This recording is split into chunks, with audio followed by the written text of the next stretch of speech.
In 1978, residents of a quiet neighborhood in Niagara Falls, New York, made a horrifying discovery. Their children were getting sick.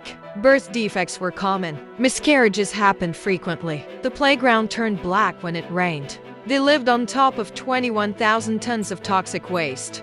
This is the story of Love Canal, the disaster that changed environmental law in America forever.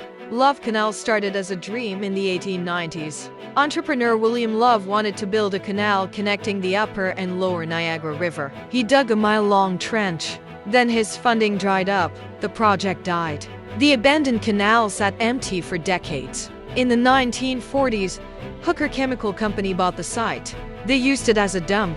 For over a decade, they buried chemical waste there. Lindane, dioxin, pesticides, over 200 different compounds. In 1953, Hooker covered the dump with dirt. They sold it to the Niagara Falls School Board for $1.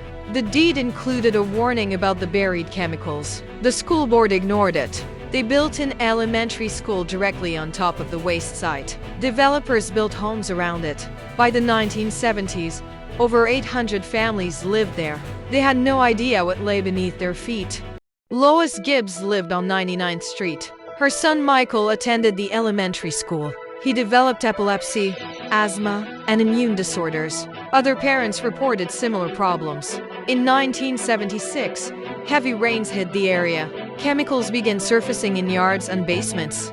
Black sludge oozed through basement walls. Trees and grass died. The playground developed strange pools of liquid. Children suffered chemical burns after playing outside. Residents complained to the city. Officials did nothing. Gibbs started going door to door with a petition. She talked to her neighbors. The pattern became clear. Miscarriages, birth defects, cancers, and rare diseases clustered around the canal. One small section of the neighborhood had 3 cases of cystic fibrosis. Rare urinary tract problems affected multiple children on the same street. The New York State Health Department investigated. They tested soil and air samples. On August 2, 1978, they declared a health emergency. The area was toxic.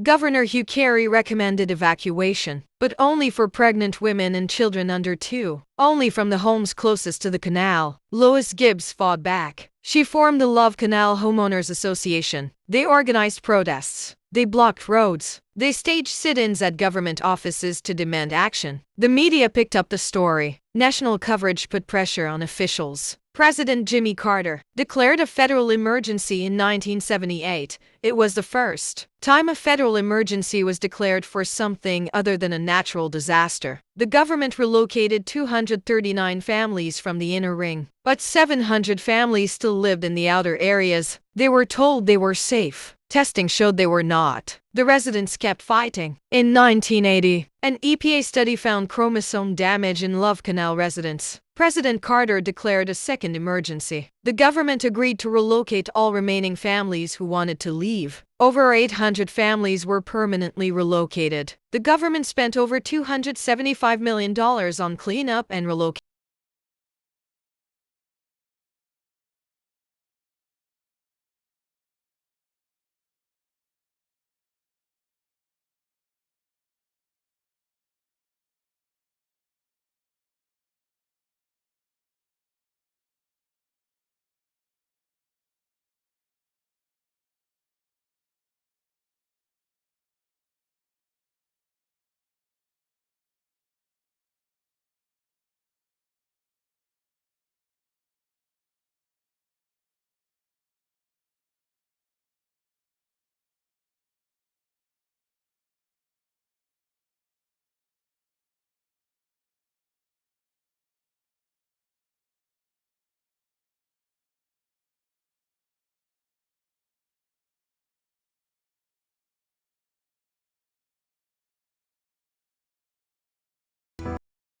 Love Canal taught America a brutal lesson.